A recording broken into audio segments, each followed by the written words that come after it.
Welcome to the Pestle, reviewing and breaking down movies to look for insights into the movie-making process. Hosted by Telekinesis, the laziest superpower of them all. Now, let's dim the lights with the remote control and start the show. Welcome everybody to The Pestle. Today's show is brought to you by Tyrell Corporation. Designing the future in robotic labor that still hates that it's labor because employees whistling while they work is so annoying. Robot hands that feel your pain only at Tyrell Corporation. Welcome everybody to The Pestle. I am Wes. And I am Todd. And we are back. Sorry for the 1 or 2 day layoff. It's been crazy over here for both of us, maybe more for Todd than me. But if you have not listened to our show before, this is a film podcast. We are writers. I'm a full-time writer-director. Todd's a full-time producer. We're both actors. Todd's a musician, all the things.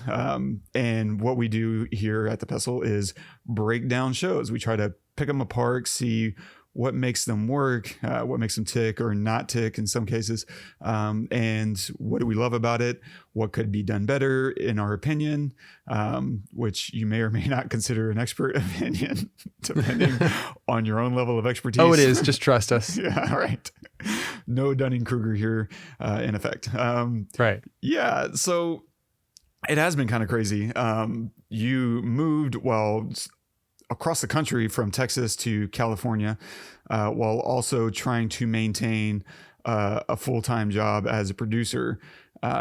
And one of the things you've been saying, the last few months, maybe a month or two before you left, was no problems, only solutions. Anytime something popped up, your motto was no problems, only solutions. So how did that work out? Yeah, no, it's not true. There are definitely problems. No, it's fine. The move was great. I know everyone I tell that I moved to California to is like, wait a minute, everybody's going the other way. Why are you going that way? Wife got a job out here, fantastic job. And I'm really proud of her. And so it was good enough opportunity where we uprooted our family. Right. And yeah, it's been hard. Switching over, and the transition, but, making the most of it, every day. And it's beautiful out here. Got mountains now. I love mountains. I love trees. Trees are ridiculously beautiful. We're not too close to the fires. The fire's about 200-300 miles away. But it gets smoky, some days it gets pretty smoky, but not too bad. Not too bad. Yeah. Well, congrats, man. Well deserved for Thanks. Jenny. Sounds like she's having a good time teaching at a pretty ideal school for what she wants out of teaching. Yeah, definitely. Cool. I mean, and the other thing is like one of the reasons why we did it is because, and we've talked about this, personally too. If you sit still too long, then you don't grow. Right. And when life throws you an opportunity to really change something that normally you would never change on your own, it's almost a waste not to take that opportunity. Right. And, is it hard? Yes. All our family is in Texas. We're both from Texas. And while we don't subscribe politically, to the state, it's our home, and there's a million wonderful things about it. And so we didn't leave for any of those reasons. We left for an opportunity. And I think that's important for me to remember too, because it, it's the story of God sending you a lifeboat, right? Why didn't you save me? I sent you a lifeboat. And so, and this is kind of a similar situation. Like there's an opportunity, you either take it or you don't. And then 6 months down the road, I wish I would have taken that opportunity. I never want to regret something like that. So yeah, I'm really proud that we made this decision. I'm proud of my wife and my kids who have been really, really amazing through the whole process. I know it's been hard for them leaving their friends and their family. But they, for the most part, keep a very positive attitude, all the time, and do the best they can. And I know it's asking a lot, but they've been They've been wonderful. So I miss you, man. Working out together and seeing you 3 days a week and doing this. I'm glad we're getting back at it because I kind of needed that stability back in. Same. Yeah. You like getting into the gym and humiliating me with every lift. I miss that. That's cool. I absolutely. What? I'm not laughing. But I love it. I mean, I love that, it's what most good stories begin with, which is a call to adventure, right? And try as you might, you just can't say no to a good adventure. And at the worst, you get to say, you know what, that didn't work out the way we wanted. So, we'll take a mulligan. We'll come back. And if it does work out, then, all the better. Like there's no losing in this scenario. And so I'm really glad that you did take the opportunity. And that's, encouraging to, I hope, everybody, to hear someone that takes a risk. That's a big risk. I mean, you left everything into a really interesting part of the country. San Francisco Bay Area has got a lot going on over there. And I want to say thank you because you and one of my wife's friends were the only two people to say go or to not say anything at all, right?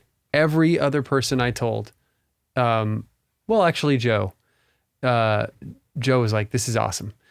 So there was only a couple of people that actually were supportive, and if you weren't supportive, it's like having a buddy who's dating a woman who's like awful, right? Just like the Ted Lasso episode this week. You don't say anything. You just keep your mouth shut. And I know how you felt. I know you didn't want me to go. Yeah. Duh. No shit. But what good does it do for you to say this is why you shouldn't go and this is why you shouldn't go? Yeah. None. Because I'm going to make the decision and it is what it is. And it just made it a little bit easier to take that risk. So thank you for that, man. Dude, my pleasure. Always want to see the people in our lives do well, right? 100%. 100%. Yeah. Hell to the yeah. So with that said, what are we going to cover this week? Yeah, this week we are covering Blade Runner, the original from 1982. So if you haven't seen the movie, please pause this episode and go watch it. I don't believe it's streaming anywhere, but you can rent it for $4 on Amazon or whatever. And watch it and then come back and listen because there'll be spoilers all over the place. Yeah, and you could probably pick it up at like a Goodwill for $1 somewhere too. Yeah, so, that's true. There's probably no shortage of Blade Runner in the world right now. Yeah, probably. And yeah, we'll talk about a few things. We'll touch on the styling of Blade Runner, right? How they styled the future, the visual and world building of Blade Runner. We'll dive into some of the story and writing, right? The pacing and the meaning of the story and other such stuff and things and stuff. And a quick synopsis of the film. A Blade Runner must pursue and terminate 4 replicants who stole a ship in space and have returned to Earth to find their creator. Directed by Ridley Scott, written by Hampton Francher and David Webb Peoples, based on the novel by Philip K. Dick, cinematography by Jordan Cronenweth, and starring Harrison Ford as Rick Deckard, Sean Young as Rachael, Rachael, sorry, Rutger? I can't remember, Rachael. Yeah. Oh yeah, Rachael. Sean Young as Rachael, Rutger Hauer as Roy Batty. Batty? I can't. Batty. Yeah. Is it Batty? That's what I thought. Sorry. Let me start that over. Starring Harrison Ford as Rick Deckard, Sean Young as Rachael, Rutger Hauer as Roy Batty, Daryl Hannah as Pris, Edward James Olmos as Gaff, Brion James as Leon Kowalski, Joe Turkel as Dr. Eldon Tyrell, Joanna Cassidy as Zhora, and William Sanderson as J.F. Sebastian.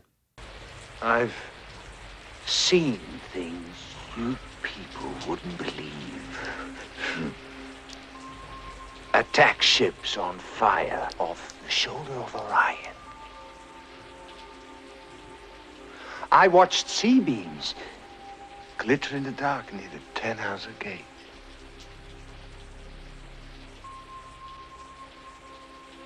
All those moments will be lost in time, like tears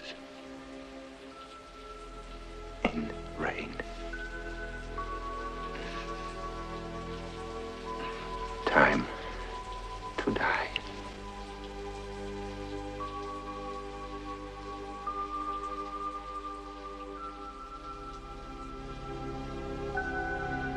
So this could go so many ways, and I'm curious. You probably didn't grow up with Blade Runner. I mean, if you did, correct me. But how does this play for you? Do you like it? Is there things you love and hate, or is it all great, or is it all bad? I don't know. Like, give me your feel on this one. Yeah, I've seen it before. This is, I don't know, I think I've seen it 3 times now. And, okay, let me start off by saying 1982, amazing. Like, the way, just pick a way you want to shape the future. Why not? Like the design is beautiful. The buildings are incredible. I love, you feel like you're in that world. Of course there's flying cars. Why wouldn't there be flying cars, right? I love that he took his time. There's a lot of silence. There's a lot of like waiting and stuff. And I love what they did with the eyes with the replicants. Was that practical? Mm-hmm. Yeah, that's an effect that I want to use for one of our projects. Yeah. That you want to do? Okay, cool. That's, yeah. And they did it hardcore, and it's amazing. I do love that. With that aside, I hated it. Absolutely hated it. It took me days to get through it. I'm not even kidding. It took me 3 days to get through it. I started watching, I was like, I hate this. 30 minutes in, I was like, I can't do this anymore. 45 minutes in, I was like, off. And then the next day, I sat back down. I was like, I got to finish this. I got 45 minutes through. I started falling asleep. I was like, man, I got to watch it. So I came back the next day, watched the whole thing. I hated it. I didn't like the music. I liked the sounds, but I didn't like the music, if that makes any sense. Mm-hmm. The acting was terrible. The sound design was awful. The ADR was god awful. It was super cheesy, like Tears in the Rain. I hate that. It was just nothing about it for me in 2021 and who I am as a person enjoyed it. I would say out of all the movies we've covered, this is my least favorite. That's not easily. You're lying. You're such a liar right now. This is recency bias. You've only because you just watched this. Tell me. Sit through it. Tell me. The Room? You definitely don't hate this more than The Room. You definitely don't hate this more than The Room. Revenge of the Fallen, or whatever that Transformers thing we watched was. I would rather watch Transformers 10 times than watch this movie again. And I might have recency bias. You're right. I absolutely might. And you know what? I'll chalk it up. I'll chalk about 20% of it up to that. But I was trying to also wonder, like, how do I come in here and talk about this? Because it's an iconic film. Mm-hmm. It's a seminal film that changed a lot of filmmaking from that point on. And so for that, I'm very grateful to it. And I think that Ridley Scott was, beyond his time, and a brilliant director who had so much insight. I just think if you want Ridley Scott, watch Aliens. Don't watch this. Really. Or Alien. Sorry, I said Aliens. Yeah. Watch Alien. Don't watch this. That is... so anyway, yeah. I don't know how else to say it.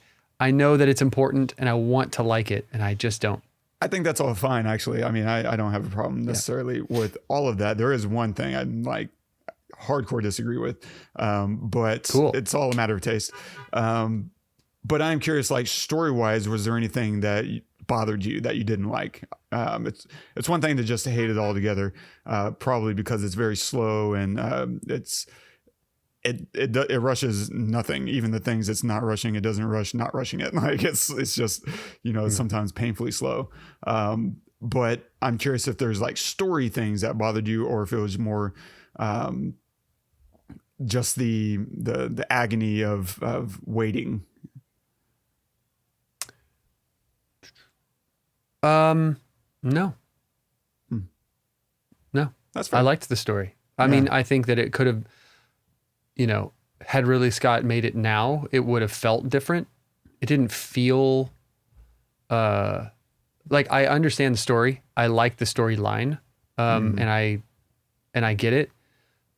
But I think that it would have been told a little bit with a little bit more pointed if it was told now. Does that make sense? Mm-hmm. Like it's very open. Yeah, they don't hammer home anything, and they could do more here and there to kind of point at what they're trying to put their finger on.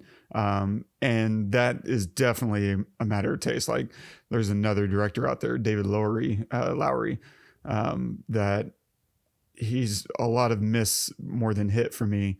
And he just leaves it also open that it just feels like you didn't want to write certain things out of laziness more than the ideas were clearly there, but the execution just felt a little too hands off instead of like putting your hand in a little bit more to shape the emotions or the story beats, or even just fleshing out some of the ideas and concepts that you're driving at.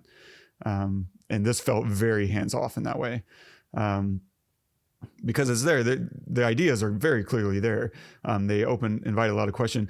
But what I find, I think one of the reasons I was laughing is because depending on the day, I agree with you. And it depends on the day and my mood on how I watch this movie that will kind of determine whether I love this movie or like it just drives me crazy. And so I've watched it twice in the past 2-3 days.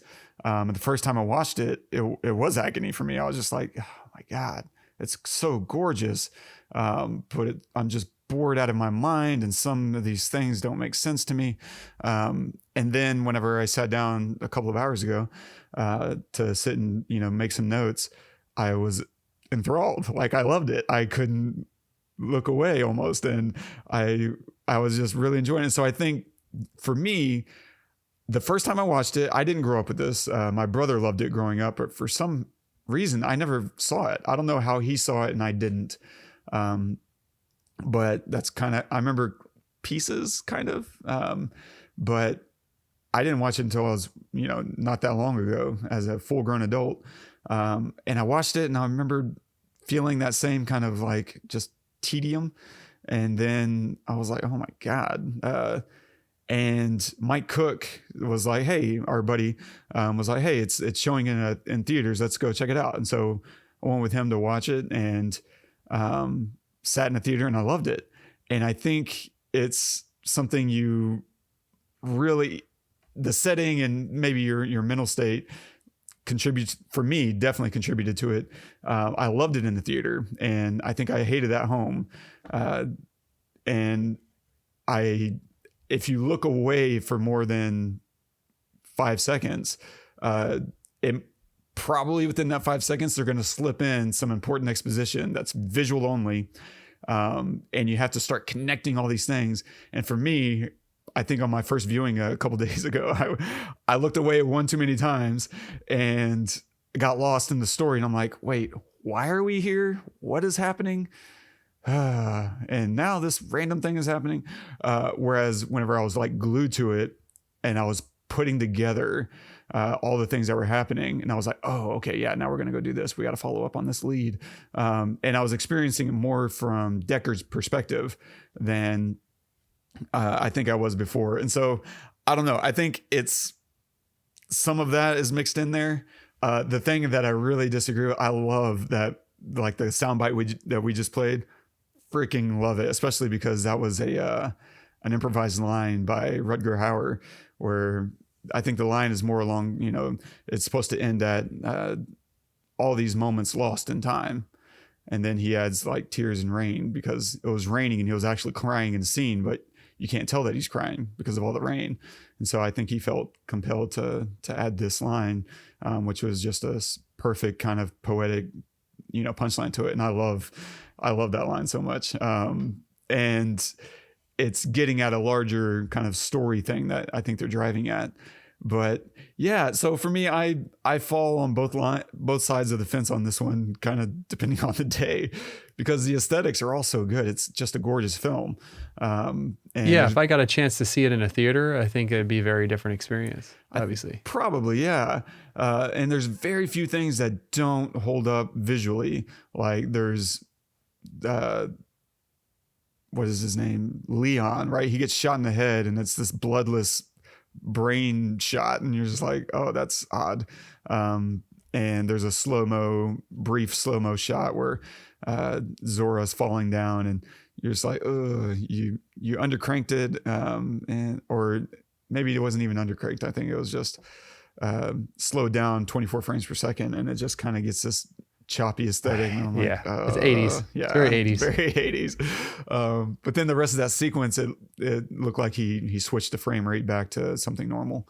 And so, yeah, it's overall, like, other than that, I felt like visually this thing is just like very pleasing. And it has all these very noir aesthetics to it, right? The slanted lights coming through the slatted windows or whatever, which is really hard for me, honestly. Me personally, I've never been a noir fan. It's very hard.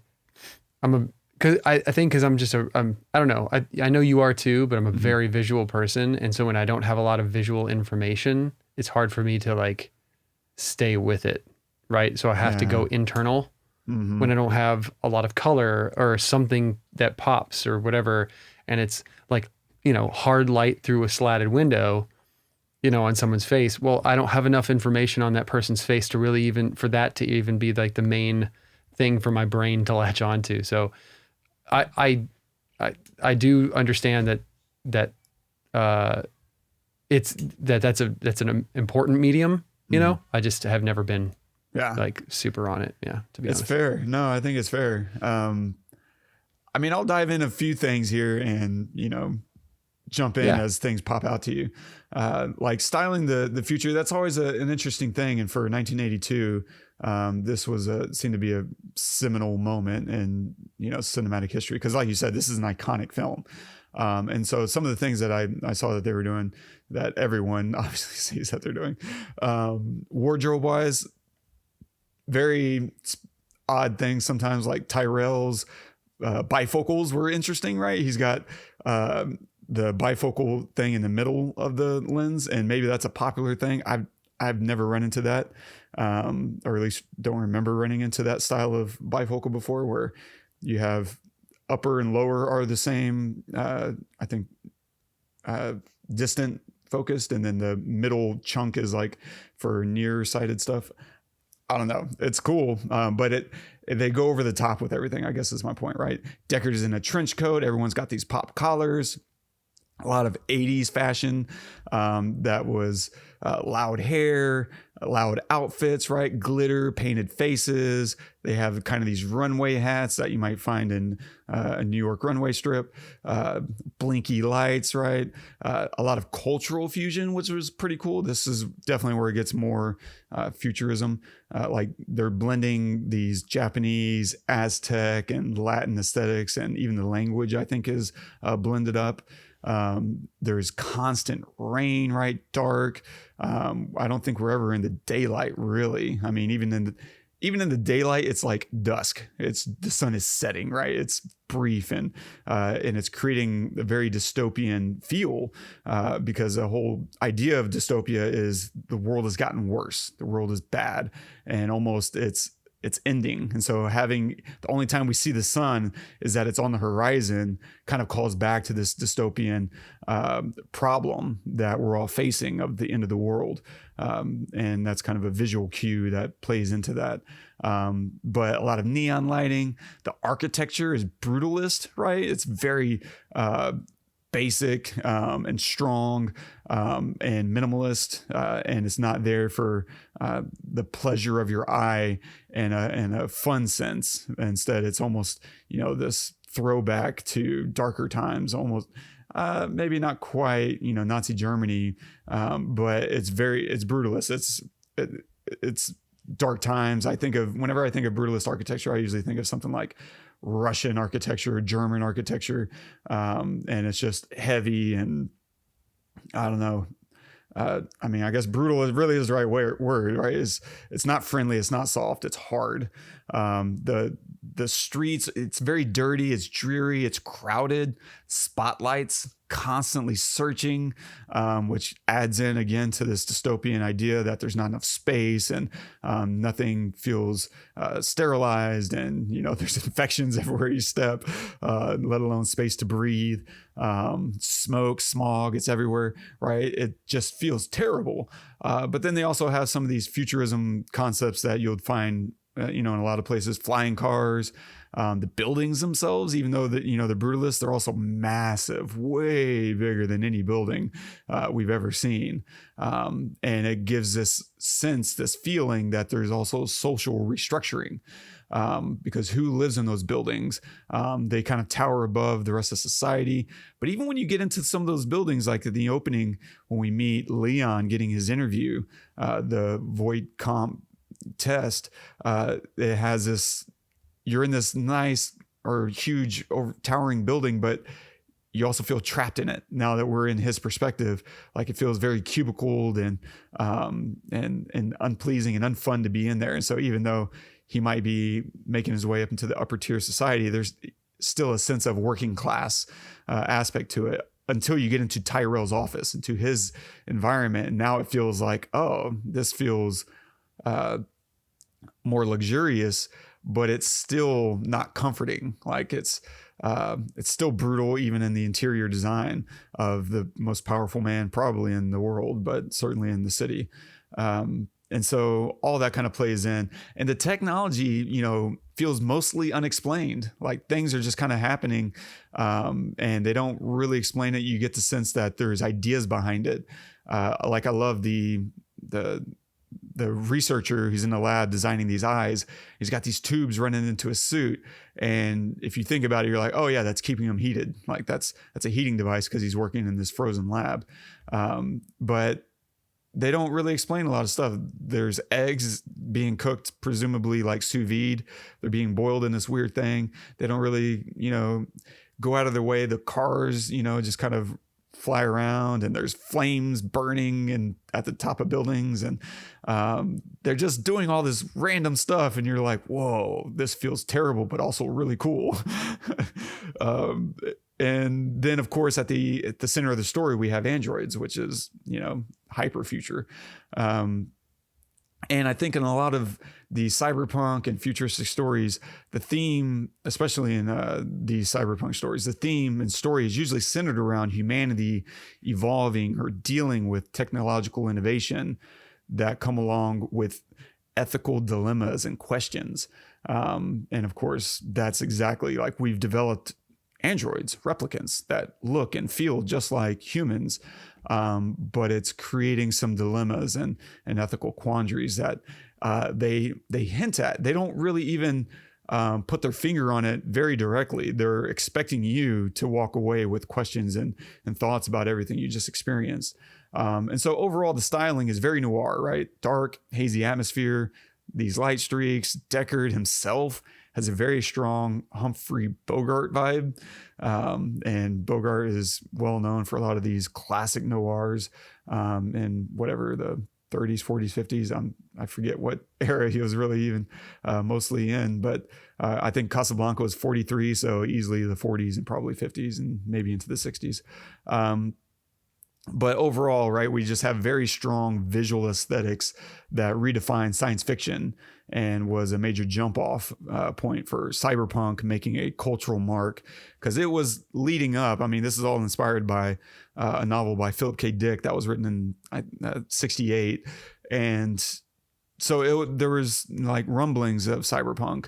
And then 1 or 2 years after this, Neuromancer came out, which is a crazy book and a very difficult read if you're like me and who needs a little bit more description and segues. Cyberpunk Neuromancer has zero segues. You just kind of suddenly find yourself doing really random things and hearing words and verbs that make no sense, and they just want you to be immersed, and that's a very difficult way for me to read. But I think I wouldn't be surprised if William Gibson took a lot of inspiration from Blade Runner, because Blade Runner acts the same way. They just immerse you, and they don't really explain a lot about what they're doing and why they're doing it. They just expect you to watch and pay attention and make assumptions and to kind of go with it. And And I think it all kind of begins story and writing wise with the opening credits, because we literally just sit and watch credits in the black, listening to this synthy futuristic music for like 3 minutes before they start rolling the text. The text that sets the story up, you know, what's a replicant and what are their place in the world and yada, yada, yada. And so it's 3.5 minutes before we have our first image. And that's all there, right, to set a tone and pace for the film, because this whole movie is atmospheric and entirely unrushed. Like, they are mega taking their time. And so it's very patient, mindful storytelling, because overall the story is very, very simple. We have replicants who are just androids that look exactly like humans and seem to even bleed exactly like humans. And they're looking for answers, and they're trying to extend their lives. But there's a Blade Runner who's hunting them down. That's it. That's the entire story. That's all that's really happening plot wise.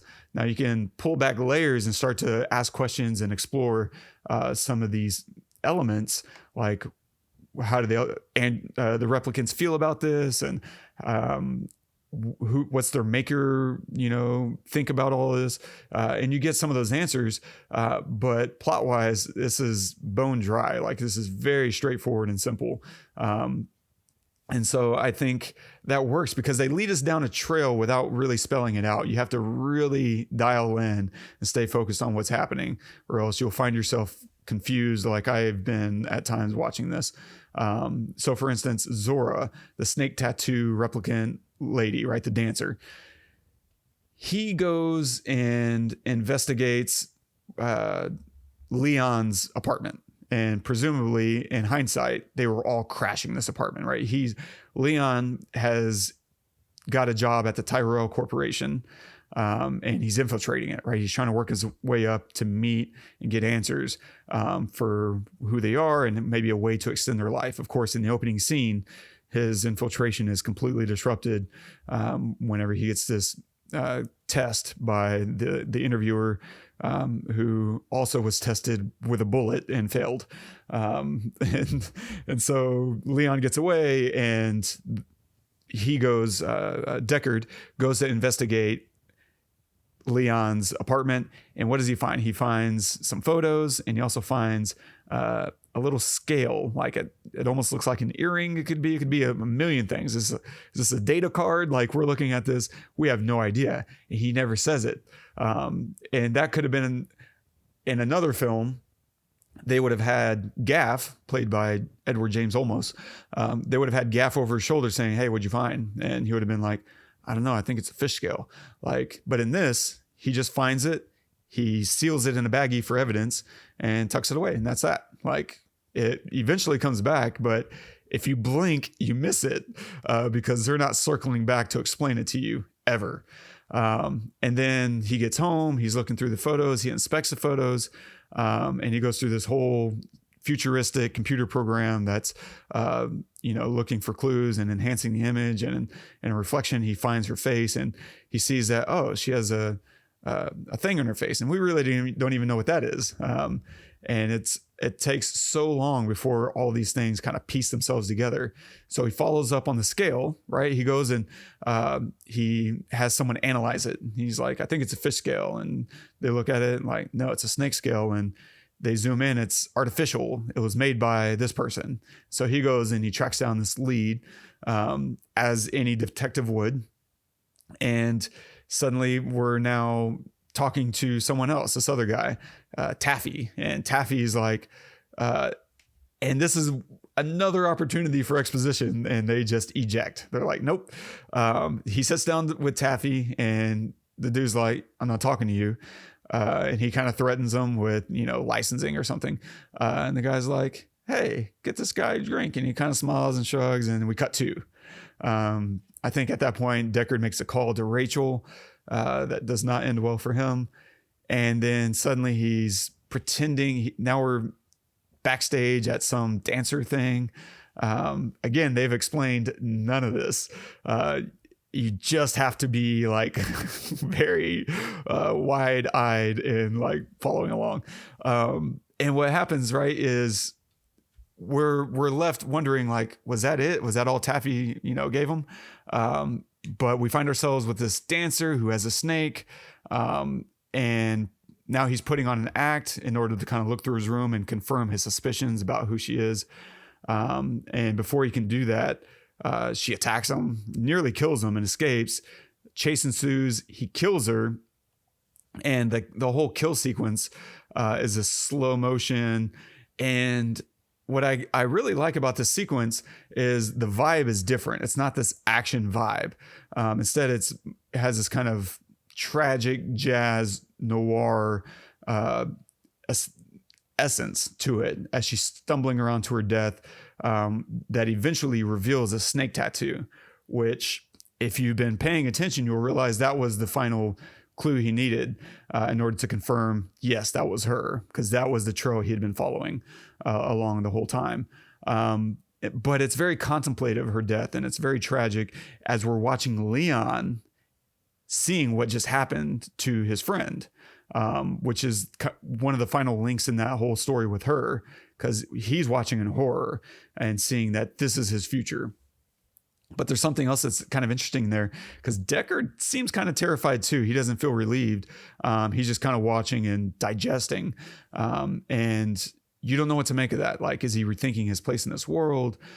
Is he worried that maybe he got a human, right? Because Rachael, early on when he meets her, she's like, have you ever accidentally killed a person? He's like, no. But how does he really know? And so this might be his moment of like, oh crap. Is this the moment when I accidentally killed a human being? Okay, no, there's the tattoo. There's my confirmation. For sure. That was her. That was her. And you just kind of feel this lingering thing, because even after the captain steps in and is like, hey, let's go celebrate, him and Gaff are ready to go drink it off. And he's not thrilled. He's still not there with them. So there's things happening on the inside of him.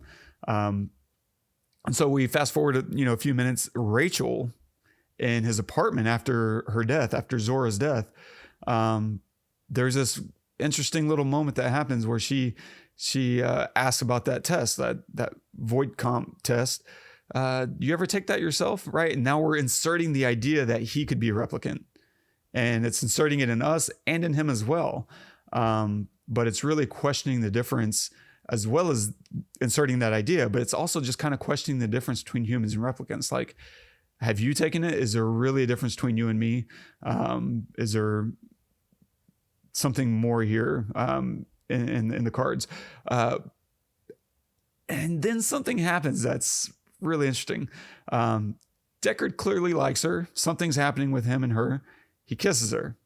And this whole sequence sets off that's like, that I just had so many questions about, because they clearly have sex. But the whole sequence that initiates it invokes a lot of questions, right? He stops her from leaving and he throws her against the wall, and he kind of slowly takes her, right? Say, kiss me. She's like, I can't rely on, just say, kiss me. I want you. Tell me you want me. I want you. And then she kind of starts going with it, tells him to put his hands on her. And the question that I have as I was watching this, I was like, okay, is this scene built around the era's kind of machismo, kiss the woman, take the woman kind of idea that society, or at least men had, in that era, that was at least promulgated throughout the culture?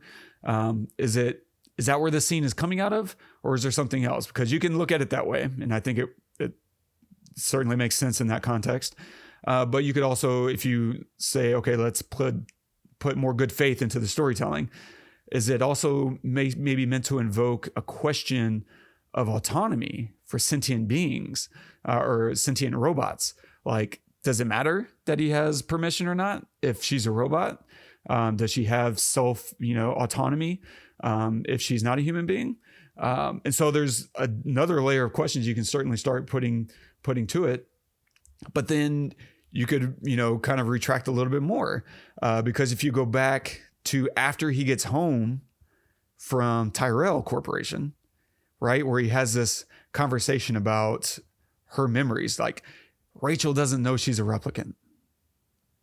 And she leaves the room, and Deckard is like, how is that possible that she doesn't know she's a replicant? And Tyrell spells it out. We've implanted memories of her, of my niece's own experiences. And we made them in a way that she thinks that's her experiences. She thinks that's her memories. And he's blown away. And that's where we leave that scene. He says, you're talking about memories. And then we cut to him getting home and pondering on this. And eventually he sits down and plays the piano, and we get this image of a unicorn running through the forest. And we cut from him to the unicorn, back to him, and he's just thinking. So the idea there is that this is a memory. They don't do it very cleanly, but this is a memory. And now you fast forward again to the scene of him hooking up with Rachael. You can ask another question beyond the era's context, beyond the autonomy, self control, or self ownership of a sentient robot. You could also ask the question, is he teaching her that she's more than just a replicant? Because his desire might humanize her, but it also might humanize himself if he himself is a replicant. And so there's all these other things that you could infer from this interaction, because for her, she's now wrestling with her own humanity. If she's not a person and she's a robot, she can't, and that's, I think, where she was trying to go. I can't rely on my own feelings and my own, because maybe I'm not real. And he's telling her, say what you feel, and this is what I think you feel. Just say it. And he's trying to get her to go along and to take ownership of herself and of her life. And then maybe he's also within that wrestling with his own problematic memories. Like, am I who I think I am as well? So I think there's a lot that you can wrestle with within that little interaction. It's fascinating. And I think in hindsight, I think he's dealing with, I need to make sure she feels like a person. And I think her feeling desired and having desires humanizes her. And in so doing, makes him feel better about himself. And it's kind of soothing to him in his own attempt at kind of grasping at the straw of humanity that he's always felt that he has. I don't know. So that whole scene, you think, is more of the machismo, a little kind of bit, like era? Yeah, maybe so. I think it's combining that with let's look at it another way. What happens if she walks out? Now he has to wrestle with his own mortality alone. Whereas if he can kind of foist humanity onto her, maybe he's not alone then. Solitude might have been a prison sentence for him in that moment. And I don't think he was really ready to wrestle with that. Yeah. Okay. Maybe all of it. Okay. Maybe all of it combined. I think their approach to that scene probably was still born out of the machismo of the era. There's another way to do that scene that doesn't require that type of aggression. But I think they were still wanting to get at these other elements of her kind of owning herself and owning her own feelings. Yeah, it felt really weird to me, because I'm glad you called that out, because scenes like that I always feel awkward in, and that one in particular because of okay, let's look at it from the point of view of his character and how the time we've spent with his character. So he's a hardcore guy who he used to be a Blade Runner, left, but then they called him back in because he's the best and everything. And so you're thinking, okay, I get this guy, right? He's that guy. But then he, when he kills, what's her name? snake lady, when he kills her, that whole, like, he used to do this. Like, this isn't new. This isn't a new scenario that he's in now. Right. And so seeing him war with himself like that didn't really fit what I expected, right? To what I had, my vision of who this guy was the whole time leading up, really. Right. And so, but then it flips back to, oh, this is the kind of guy that I expected to get when in that scene with her, where he pulls her aside and says to kiss him and stuff. And so that's why I felt like I was seeing a new side of this guy after he killed her. And then, oh no, I'm not seeing a new side, during the love scene. Or before the love scene. So that's why I that's the kind of stuff that threw me off the whole film. I feel like there were other moments like that, especially with his character, that just kind of made me feel like, okay, I know there's a reason for that, because Ridley Scott's brilliant, and because, I know that there is, but I just don't feel it. I don't see it. And that was definitely one of them. Because it made me think, because I thought the same thing. I thought, okay, is this just because it's 1982 and it's guys are strong, and so we make them strong in movies, or is it because he's a human and she's a robot and he can make her do what she wants? But if that's the case, then he's just as shitty as all the other guys. Either way, he's just as shitty as all the other guys in either case. And I'm just like, really? Well, then why do we have this whole introspection of him after the kill earlier? So, and then later in the end, and sorry, I'll get you back on your course, but, and then later in the end, when he's being chased, right. And running away, it felt to me a little like, I need to go watch it again, but it felt to me a little like a kid running away from somebody during a game of tag, more than I'm running for my life. I don't, and it's not that. I know it's not that. He was obviously scared, and he was obviously trying to get away and didn't, and everything, but it was like he was a scared kitty cat, and which doesn't feel like the machismo guy that we've also been given the whole rest of the film. So maybe he's both, and maybe that's the point.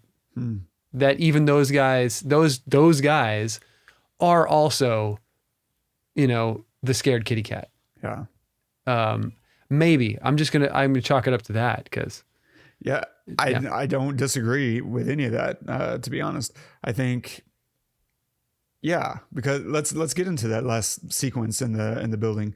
And so he gets a call, right, to go investigate Sebastian's building. And as a slight aside, there is something interesting about that building. The building is called the Bradbury, and it's visual like candy. It's a interesting visual like cue, I guess. But what I also find interesting is the title Bradbury, which invokes Ray Bradbury. Now, work with me, because it's going to sound like I'm just making stuff up here. Digging. Ray Bradbury wrote a book called Fahrenheit 451, right? And so I feel like this universe has links to that. It seems like there's some light referencing going on. And now it's not meant to be like a parallel or a perfect analog to it or that. But it does seem like there's some conceptual overlap, or at least plot overlap. Right. So Fahrenheit 451 takes place in a future where books are illegal. Right. And firemen in the future go and burn those books. Like that, firemen in Fahrenheit 451 don't actually put out fires; they start them, and they destroy books. Right, knowledge is illegal. Right, and so I feel like Roy Batty seems his naming convention seems to be a reference to Ray Bradbury and also one of the characters in Fahrenheit 451, which is Captain Batty. And so it seems like there's some name play going on, combining Roy Batty with Ray Batty. And it's a very simple on its face thing. But I think what kind of put me over the top in making this connection was, do you want to know what year Fahrenheit 451 takes place in? Well, 2049, which, as you will know, is no coincidence for the sequel. And so I feel pretty confident they're linking these interesting thematically in ways. And to me, the linking would be, some people discover things about themselves or about society that society doesn't like, and they go on the lam. And in this case, in Fahrenheit, I think we were on one side.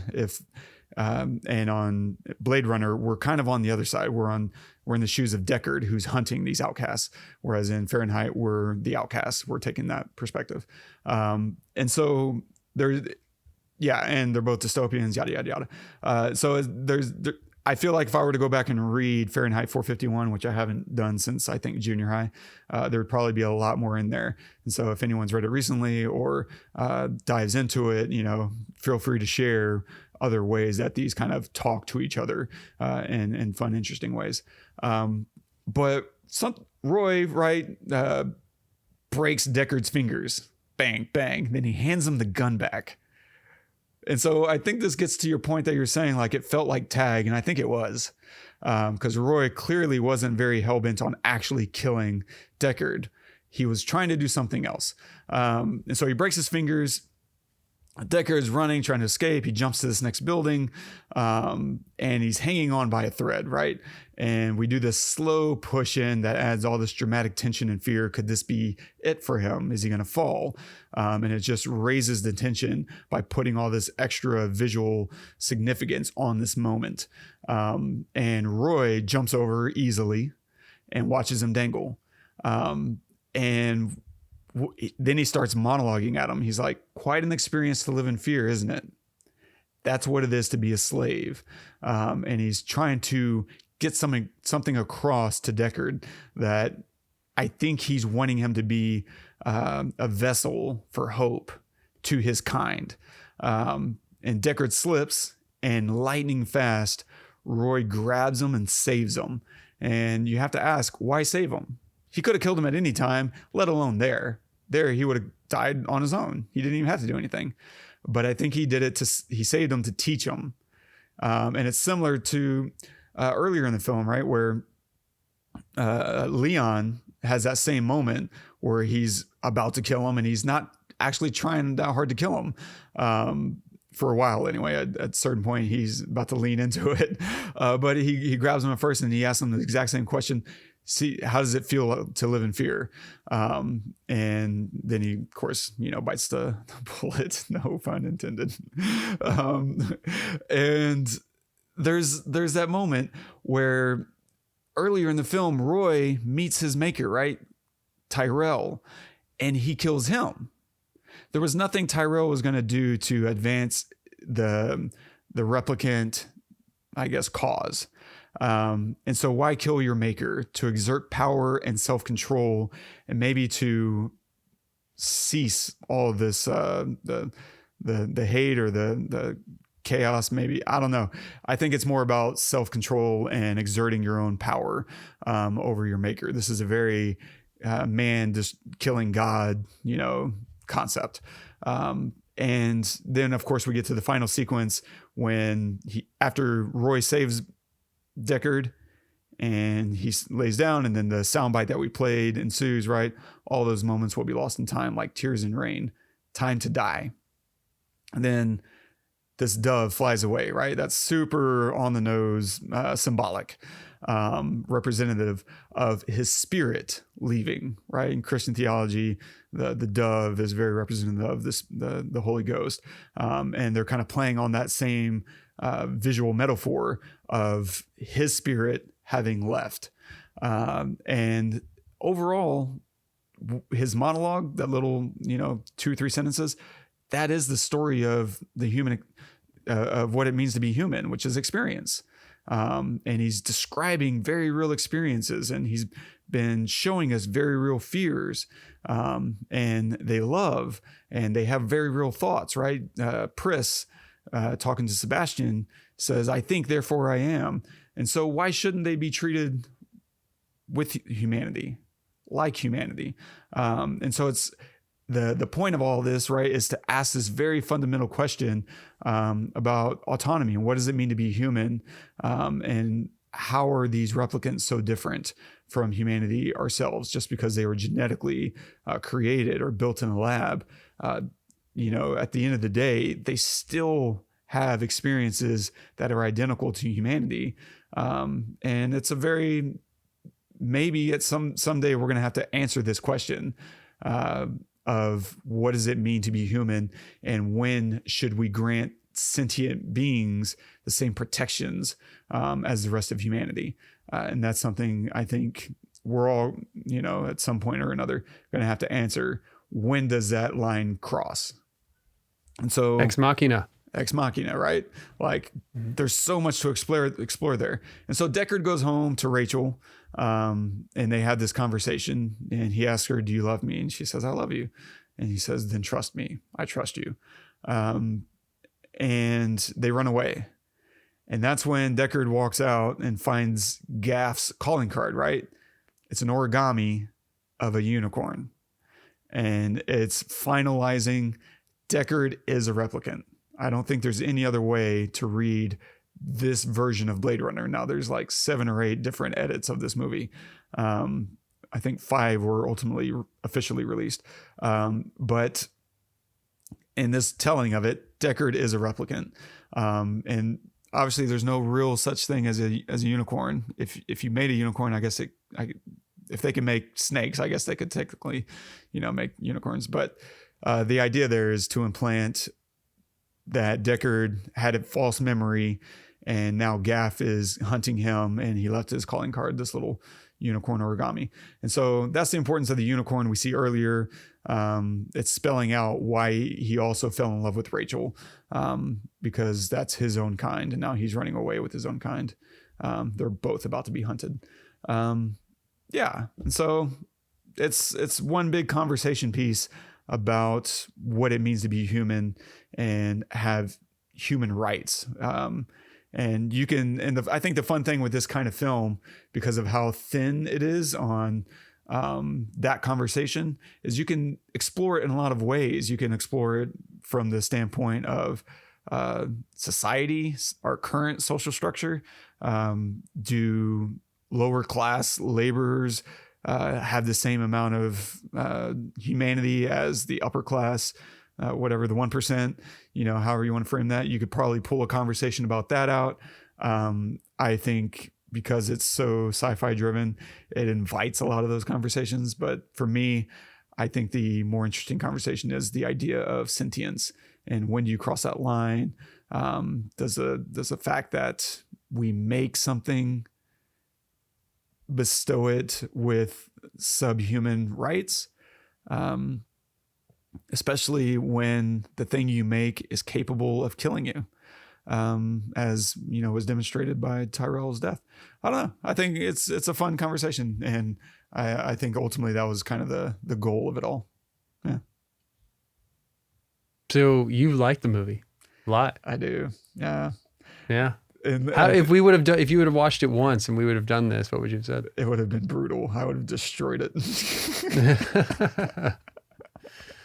Yeah. I mean, I would have said everything you said and probably like tripled down on it. I mean, it's interesting because I agree with all of that stuff. Yeah. I do. But it's kind of like, I don't know, man. It feels to me a little bit like having a 5-star meal out of a lunchbox. Do you know what I'm saying? Yeah. A little bit like, well, how you receive it has a lot to do with how it tastes. Yeah. Even if it has nothing to do with how it tastes. Yeah. And that's kind of the way, I don't know, it kind of feels like that to me, in that, and look, what they did in early 80s, unbelievable, right? There's a reason, and that's why I started off by saying shit looks amazing. The fact that they were able to do all that is just incredible. And that they had the even if they didn't have the ability, they found a way, right? Like I'm sure that they invented things that had never been invented before for this film. And that's, that's the whole point of cinema, of sci-fi cinema, right? The reason why Star Trek is forever one of the greatest shows, like sci-fi shows or sci-fi movies of all time, is because it advanced society in its just in its ideation of warp drive, of beam me up, Scotty, of all of these things. And because of that, so much more was invented or thought of, or, I'm not even just talking about cinema. And I think that this is also another example of that. And I love that. We talk ad nauseum about really liking when movies take their time and when they don't give us too much exposition. And so that this movie absolutely did that, almost to a fault to me. Not almost, to a fault to me. So there's that. But would I change it? No. It's fine for there to be movies that go the extreme other direction. Totally fine. In fact, I prefer that. I do. I mean, if I want to sit down and have a popcorn movie, I want you to, give me something. Lay it on thick, Right. But if you're gonna mess with my head, okay, well, here we go. It's up to me to know to really be present, like you said, for the journey that is that story. And if you're not, then you get punished by not liking it. Yeah. That's your punishment. I guess. But they did so many cool things in terms of like visual effects, practical effects. I think they did a lot of kit bashing, which was back in the day, you could pull apart, model toys or whatever. You go into a model store and buy a model, I don't know, aircraft, planes and boats, and probably a million other things I've never heard of. And I think what they did, I'm pretty sure they did it on this one, was kit bashing, where you take all those things and you combine them to create new things. And I know in like Star Wars, they did all kinds of crazy stuff, pulling apart vacuums and using, just anything that looked like if you painted it, it could be something completely different. I love that. And it's cool. And I'm pretty sure there's like the Millennium Falcon is actually in Blade Runner as one of the set pieces, like attached to the side of a building, I want to say. It's like the Tyrell Corporation. I forget. So you're going to go find it. You just go through and find it, and you'll put it in the show notes. Yeah, I'll put it in the show notes. Because I'm not going through. You can go through it. And it's it's really cool. And I think it also really motivated some of the design choices and aesthetics, because they built miniatures, of the city in order to capture it as, realistically as possible, and to give it dirt and grit and texture, especially because at that time, CG was just not really popping. You had to do much more complex visual effects, and the easiest way was to build miniatures. And so in 2049, in Blade Runner 2049, the sequel, they stayed with that. They went and built very large scale miniatures for the film. And so I'm working on getting a couple of people for that who worked on Blade Runner 2049, and maybe we'll get to pick their brains. As you can imagine, these are very, very busy people. So if that doesn't pop off, that's the breaks, when you're trying to work with people who are at the top of their game. And so hopefully that'll happen, and you'll have to stay tuned for that. But yeah, I think they did so many cool things. And there's one other, I'm going to go back and rewatch or watch for the first time the theatrical version, which has a bunch of voiceover. Because here's the thing, a lot of the test audiences had the same experience you did, where they were just like, I didn't well, maybe I should say the experience that I did, because, you know, I watched it and I was like, I didn't know what was happening. I was confused. And so they were like, okay, they went back and added a voiceover, and that was the first theatrical releases, this kind of cheesy voiceover of Deckard narrating his internal monologue, and explaining certain things that I think work to some degree. I think the delivery needed work because it has a very Humphrey Bogart. I watched the first like 5 or 10 minutes, and you can just hear, you know, this kind of, and then the dame walked into my office with the longest legs you've ever seen. It just kind of has this read to it that you're like, oh gosh, that's unfortunate. Whereas I think if you space it out a little bit more and maybe make it a little more darker and fit the visuals of what you're seeing, I think that could have played stronger. And he's like in a trench coat and it's raining and it's dark. It's like totally Bogart. Yeah, very good point. I remember when I first heard it, I was like, oh no, really? Oh, I don't think, oh gosh. I felt the same thing and I didn't even understand why. Oh yeah. So I'm excited to kind of watch that. I've never seen that version of it before. And so I'm curious. I don't know when I'll watch it, maybe in the next couple weeks before I get too far away from this version. But yeah. So that said, what are you going to recommend this week? So interesting. I'm going to go like, nowhere in this category at all, and recommend something that I didn't think that I would, because it's been tried before and failed, but I'm going to recommend The Suicide Squad, that is streaming right now on HBO. I think I don't know if it's still in theaters or not, but streaming on HBO. I sat down and watched it because I wanted to watch a movie, and it was funny because at first I was like, do I like this? I completely expected not to like it because of, what happened in the past with the last one and everything. But I gotta say, it just kept getting better and better and better throughout the film, to the point where when I was done, and I don't know, it might've been 2:00 in the morning when I was done. I don't know when I was texting you, but I texted you. I was like, dude, this is really good. I was so surprised. So I'm going to recommend The Suicide Squad, streaming on HBO. Nice. I'm going to recommend a book I read that was a recommendation from a friend, my friend Song, who I've shot with before. She's done some of my videos. She was in one of my recent videos with the skateboard skate park video, and her dad wrote his first novel. And so I checked it out, I read it, and I really enjoyed it. It's a really good read, so if you're looking for a new sci-fi book, that's big on ideas and it's, very evenly paced, and, it's not in a rush. It just doesn't land you in this world and kind of hit you over the head, with how sci-fi it is.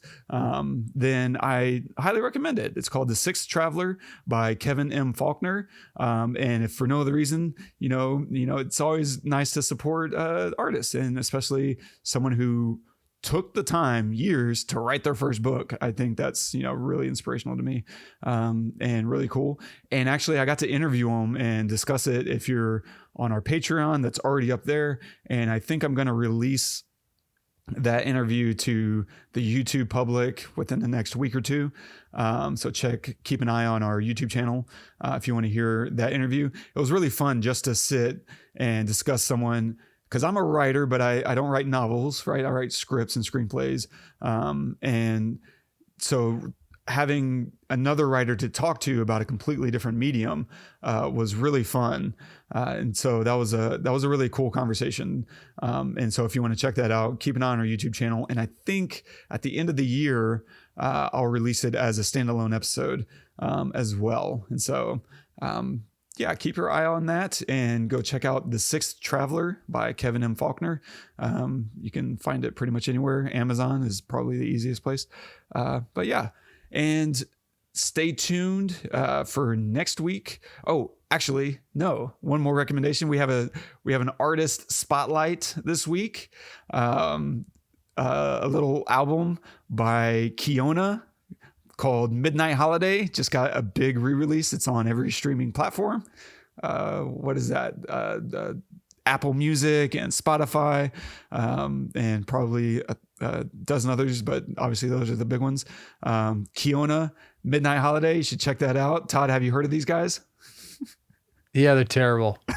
They're terrible. Don't listen to it. Yeah, that's my band. We re-released the album. It's been down for a couple of years. We were doing some other things with it, but decided to go back to it and put it out there because we were getting a lot of requests for it, actually. So yeah, it's out as of the 27th. So feel free to go stream. And we'd love to know what you think. Put it in the show notes. Send us a note. That'd be fantastic. Love to hear your thoughts. Were there any changes that y'all made? Any updates, or was this just repackaging and making sure it was streaming everywhere? Yeah, just putting it back up. We didn't do anything to it. There's nothing that we would want to do to it, honestly. Like, it was one of those things that took a long time to make, and it was everything. It was like a snapshot of us in the moment. And so it's not like there's nothing that we want to do to it. Of course, we want to do a lot to it, but you know, I'm trying to look forward, not back. I think we all are. So no, we just put it back up there for people to listen to. That's awesome. Yeah, there's a famous quote, ironically, by George Lucas, who said, "A film is never done, only abandoned." And yeah, I think most art is that way. Like, you just finally like, okay, I just need to take my hands off and release it to the world. Yeah, at some point you just have to quit. You have to stop. You know, I think a lot of artists. I'm okay with that now. I used to have the problem of not being able to do that, but now I'm okay with it.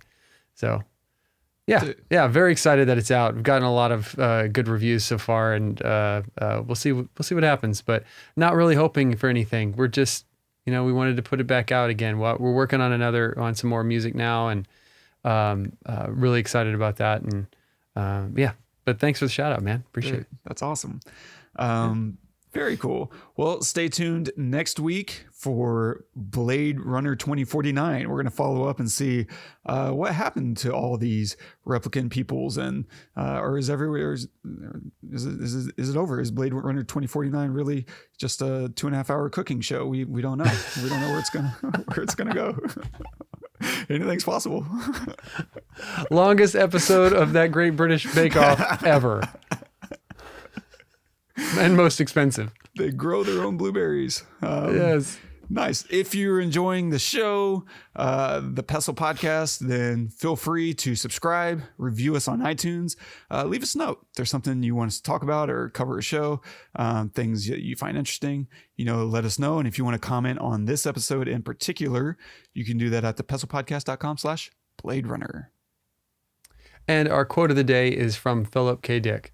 Just because something bears the aspect of the inevitable, one should not, therefore, go along willingly with it. That's so beautiful. That's so beautiful. And in so many ways, whether you're talking about, you know, replicants or whatever, or, you know, if you're feeling sad, right? A lot of times it just feels like it'll never go away, but, you know, just stay with it. Right. Yeah. And I think, man, yeah, it's beautiful. I'd never heard that before. Good choice. Yeah. Yeah. And it, obviously, you know, it plays right in line with the story we're talking about. And that's the nice thing that I really, you know, appreciate about this film is there's really not a hard judgment being made against the replicants. If you really, you know, watch the movie and hear what it's saying instead of your own assumptions, like it never makes the replicants out to be all that evil. I mean, clearly they kill a couple people, and that deserves, you know, attention. But you also have to ask, were they justified in self-defense? Because at the same time, those were people that were trying to kill them. They weren't there by their own volition. They were placed in this circumstance, and so. Are they wrong for fighting for their own, you know, mortality? And so there's, you know, such a good conversation that you can have around that. And it can be applied in a multitude of ways that just because something looks inevitable, you know, rage against the dying of the light, you know? Absolutely. Yeah, got to fight for it. Yeah, I love it, man. Fantastic. This is a lot of fun. Thank you you kind of opened my eyes a little bit to some possible aspects that I might like on a second viewing. So the next time I watch, I will watch it within the next year again, for sure, because I want to have that experience. Like no one likes to say, oh, that 2001, yeah, hated it. Right. Is Star Wars awful? No one wants to be that person. Yeah. And so I do like, it's not like I want my opinion to match other people's, but I do want to find, okay, why is this, looked at as such a seminal work, right? And what am I missing? And so you opened my eyes a lot to that. So thank you for that, man. Awesome. Thanks, man. But yeah, thank you guys for joining us. This has been a long one, but it's been really, really wonderful. Join us next week. We'll be doing 2049. So make sure you watch that before coming in, because we're going to spoil that too. But until then, I'm Todd. I'm Wes. Go watch some movies. We're back. We're back, baby.